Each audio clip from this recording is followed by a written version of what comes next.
Hi hello ಎಲ್ಲರಿಗೂ ನಮಸ್ಕಾರ. ಸ್ವಾತಿ ಚಾನಲ್ಗೆ ಸ್ವಾಗತ. ಇವತ್ತಿನ ವಿಡಿಯೋದಲ್ಲಿ ನಿಮಗೆ ಕೆಲವೊಂದು ಕಿಚನ್ ಟಿಪ್ಸನ್ನು ಶೇರ್ ಮಾಡ್ತಿದ್ದೀನಿ. ನಿಮ್ಗೆ ಈ ವಿಡಿಯೋ ಇಷ್ಟವಾದಲ್ಲಿ ಒಂದು ಲೈಕ್ ಮಾಡಿ, ಶೇರ್ ಮಾಡಿ, ಕಾಮೆಂಟ್ ಮಾಡಿ, ನನ್ನ ಚಾನಲನ್ನು ಸಬ್ಸ್ಕ್ರೈಬ್ ಮಾಡಿ. ಹೊಸದಾಗಿ ನನ್ನ ಚಾನಲನ್ನು ಯಾರಾದರೂ ನೋಡ್ತಾ ಇದ್ದರೆ ಪ್ಲೀಸ್ ಸಬ್ಸ್ಕ್ರೈಬ್ ಮಾಡಿ, ಪಕ್ಕದಲ್ಲಿರೋ ಬೆಲ್ಲೈಕನ್ ಕ್ಲಿಕ್ ಮಾಡಿ, ನಾನೆಲ್ಲ ನೋಟಿಫಿಕೇಷನ್ ಬರುತ್ತೆ. ಫಸ್ಟ್ ಟಿಪ್ ಏನಂದರೆ, ನಾವು ಈ ರೀತಿ ಗಮ್ಸನ್ನು ಯೂಸ್ ಮಾಡ್ತಾ ಇರ್ತೀವಿ. ಏನಾದರೂ ಸ್ಟೋನ್ಸನ್ನು ಅಂಟಿಸೋದಕ್ಕೆ ಈ ರೀತಿ ಗಮ್ಮನ್ನು ಯೂಸ್ ಮಾಡ್ತಾ ಇರ್ತೀವಿ. ಅದೇನಾದರೂ ನಮ್ಮ ಕೈಗೆ ಮೆತ್ಕೊಂಡಿದೆ ಅಂದರೆ ಎಷ್ಟೇ ವಾಶ್ ಮಾಡಿದ್ರೂ ಕೂಡ ಅದು ಗಮ್ ಅನ್ನೋದು ಹಾಗೇ ಇರುತ್ತೆ, ಹೋಗೋದಿಲ್ಲ. ಆ ರೀತಿ ಇದ್ದಾಗ ನಾವು ಈ ಸಿಂಪಲ್ ಟಿಪ್ಪನ್ನು ಯೂಸ್ ಮಾಡಿಕೊಂಡ್ರೆ ನಮಗೆ ತುಂಬಾ ಈಸಿಯಾಗಿ ಆ ಗಮ್ ಅನ್ನೋದು ಬೇಗ ಹೋಗ್ಬಿಡುತ್ತೆ. ಅದೇನಂತ ನೋಡಿ, ಲಾಸ್ಟ್ವರೆಗೂ ಈ ವಿಡಿಯೋನ ನೋಡಿ. ನಿಮ್ಗೆ ಇಷ್ಟವಾದಲ್ಲಿ ಒಂದು ಲೈಕ್ ಮಾಡಿ, ನನ್ನ ಚಾನಲನ್ನು ಸಬ್ಸ್ಕ್ರೈಬ್ ಮಾಡಿ. ಅದು ಏನು ಟಿಪ್ ಅಂದರೆ, ನಾವು ಯೂಸ್ ಮಾಡ್ತೀವಲ್ಲ ಮನೆಯಲ್ಲಿರುವಂಥ ಸಾಲ್ಟ್ ಇರುತ್ತಲ್ಲ, ಆ ಸಾಲ್ಟನ್ನು ಸ್ವಲ್ಪ ಉಪ್ಪನ್ನು ಕೈ ಮೇಲೆ ಹಾಕೊಂಡ್ಬಿಟ್ರು ಚೆನ್ನಾಗಿ ಈ ರೀತಿ ಉಜ್ಜಿಬಿಟ್ರೆ ಕ್ಲೀನಾಗಿ ಆ ಗಮ್ ಎಲ್ಲ ಕ್ಲೀನಾಗಿ ಹೊಟ್ಟೋಗ್ಬಿಡುತ್ತೆ. ನಾನು ಈ ಟಿಪ್ಪನ್ನು ಯೂಸ್ ಮಾಡ್ತಿದ್ದೀನಿ. ನಿಮ್ಗೆ ಈ ಟಿಪ್ ಯೂಸ್ ಆದರೆ ಪ್ಲೀಸ್ ನೀವು ಒಂದ್ಸರಿ ಮನೆಯಲ್ಲಿ ಒಂದ್ಸರಿ ಟ್ರೈ ಮಾಡಿ. ನಿಮ್ಗೆ ಯಾವ ರೀತಿ ರಿಸಲ್ಟ್ ಬಂದಿದೆ ಅಂತ ನನಗೆ ಕಾಮೆಂಟ್ ಮಾಡಿ. ಈ ರೀತಿ ನೋಡಿ ಚೆನ್ನಾಗಿ ಉಜ್ಜಿಬಿಟ್ಟು ನಿಮಗೆ ತೋರಿಸಿದ್ದೀನಿ. ತುಂಬ ಕ್ಲೀನಾಗಿ ಆ ಗಮ್ ಎಲ್ಲ ಕ್ಲೀನಾಗಿ ಹೋಗಿದೆ.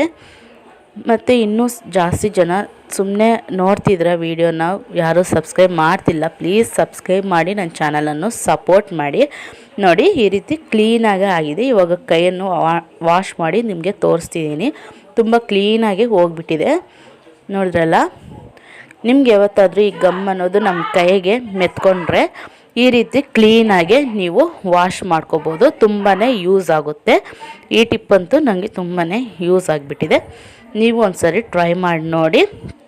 ನೆಕ್ಸ್ಟ್ ಟಿಪ್ ಏನಂದರೆ, ನಾವು ಮನೆಯಲ್ಲಿ ಸೊಪ್ಪು ಅನ್ನೋದು ತರ್ತಾ ಇರ್ತೀವಲ್ಲ, ಯಾವುದೇ ಒಂದು ಸೊಪ್ಪಾಗಿರ್ಬೋದು ಬೇಗ ತರ್ತಾ ಇರ್ತೀವಿ ಜಾಸ್ತಿ.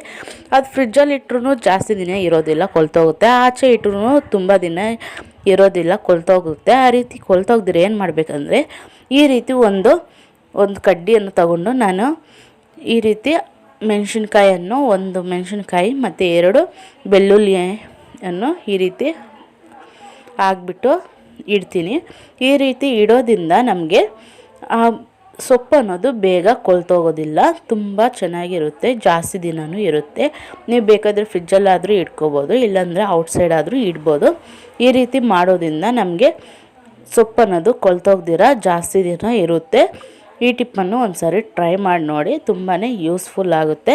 ನೆಕ್ಸ್ಟ್ ಟಿಪ್ ಬಂದುಬಿಟ್ಟು, ನಾವು ಶರ್ಟ್ಸ್ ಆಗಿರ್ಬೋದು, ಟಿ ಶರ್ಟ್ಸ್ ಆಗಿರ್ಬೋದು ಐರನ್ ಮಾಡ್ತೀವಿ.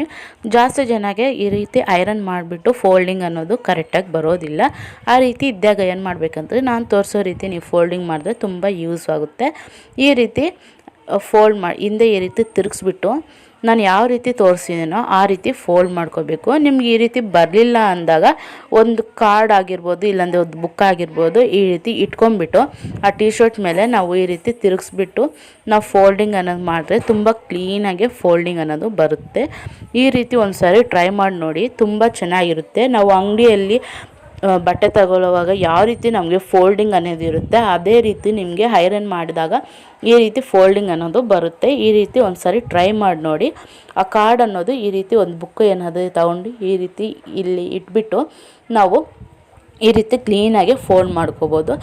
ದೊಡ್ಡವ್ರದ್ದಾಗಿರ್ಬೋದು, ಚಿಕ್ಕವ್ರದ್ದಾಗಿರ್ಬೋದು, ಶರ್ಟ್ಸು, ಟಾಪ್ಸು, ಯಾವುದೇ ರೀತಿ ಒಂದು ಡ್ರೆಸ್ ಆಗಿರ್ಬೋದು, ನಾವು ಈ ರೀತಿ ಕ್ಲೀನಾಗಿ ಫೋಲ್ಡಿಂಗ್ ಮಾಡ್ಕೋಬೋದು.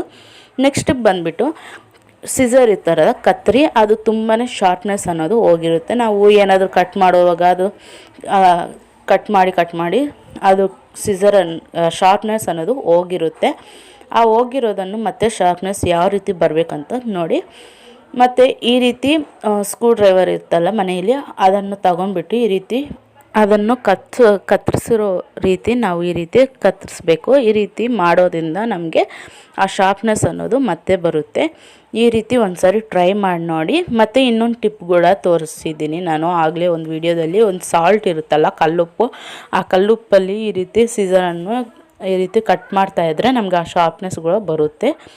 ನಿಮಗೆ ಈ ಟಿಪ್ಸಲ್ಲಿ ಯಾವ ಟಿಪ್ ಯೂಸ್ ಆಗಿದೆಯೋ, ಯಾವ ಟಿಪ್ಪು ನಿಮ್ಗೆ ಸಿಂಪಲ್ಲಾಗಿ ಈಸಿ ಆಗಿದೆಯೋ ಆ ಟಿಪ್ಪನ್ನು ಯೂಸ್ ಮಾಡ್ಕೊಳ್ಳಿ. ನೆಕ್ಸ್ಟ್ ಟಿಪ್ ಬಂದುಬಿಟ್ಟು, ನಾವು ಚಿಕ್ಕ ಮಕ್ಕಳಿಗೆ ಅಂತ ನಮಗೂ ಇಲ್ಲಾಂದರೆ ಚಿಕ್ಕ ಮಕ್ಕಳಿಗೆ ಈ ರೀತಿ ಆಪಲ್ಸನ್ನು ಕಟ್ ಮಾಡ್ತಾ ಇರ್ತೀವಲ್ಲ, ನಾನು ತೋರಿಸೋ ರೀತಿ ಈ ರೀತಿ ಕಟ್ ಮಾಡಿ ನೋಡಿ, ತುಂಬ ಚೆನ್ನಾಗಿರುತ್ತೆ. ಈ ರೀತಿ ಸೈಡಲ್ಲೆಲ್ಲ ಕ್ಲೀನಾಗೆ ಮಧ್ಯನೂ ಕಟ್ ಮಾಡ್ದಿರೋ ಈ ರೀತಿ ಸೈಡ್ಸಲ್ಲಿ ಕಟ್ ಮಾಡಬೇಕು. ಈ ರೀತಿ ಕ್ಲೀನಾಗೆ ಕಟ್ ಮಾಡ್ಕೊಳ್ಳಿ. ಲಾಸ್ಟ್ ಎಡ್ಜಸ್ವರೆಗೂ ಕಟ್ ಮಾಡೋಕ್ಕೆ ಹೋಗಬೇಡಿ. ಸ್ವಲ್ಪ ಸ್ಪೇಸ್ ಅನ್ನೋದು ಬಿಟ್ಟು ಮೇಲೆವರೆಗೂ ಈ ರೀತಿ ಕಟ್ ಮಾಡಬೇಕು. ಅದು ಓಪನ್ ಆಗಬಾರ್ದು. ನಾವು ಕಟ್ ಮಾಡುವಾಗ ಆ ಪೀಸಸ್ಸು ಓಪನ್ ಆಗಬಾರ್ದು. ಈ ರೀತಿ ಸ್ವಲ್ಪ ಓಪನ್ ಆಗಬೇಕು. ಈ ರೀತಿ ಇಟ್ಟು ಮತ್ತು ನಾವು ಬಾಕ್ಸಲ್ಲಿ ಲಂಚ್ ಬಾಕ್ಸಲ್ಲಿ ಈ ರೀತಿ ಚಿಕ್ಕ ಮಕ್ಕಳಿಗೆ ಕಟ್ ಮಾಡಿ ಕಲಿಸ್ತಾ ಇರ್ತೀವಲ್ಲ, ಬೇಗ ಕಲರ್ ಚೇಂಜ್ ಆಗಿಬಿಟ್ಟಿರುತ್ತೆ. ಆ ರೀತಿ ಆಗದಿರ ಈ ರೀತಿ ಕಟ್ ಮಾಡ್ಕೊಂಬಿಟ್ಟು ಮತ್ತು ನಾವು ಅದಕ್ಕೆ ಒಂದು ಲಬ್ಬರ್ ಬ್ಯಾಂಡನ್ನು ಈ ರೀತಿ ಆಗಿಬಿಟ್ರೆ ತುಂಬ ಈಸಿಯಾಗಿರುತ್ತೆ. ಅದು ಒಳಗಡೆ ಕೂಡ ಕಲರ್ ಚೇಂಜ್ ಆಗೋದಿಲ್ಲ.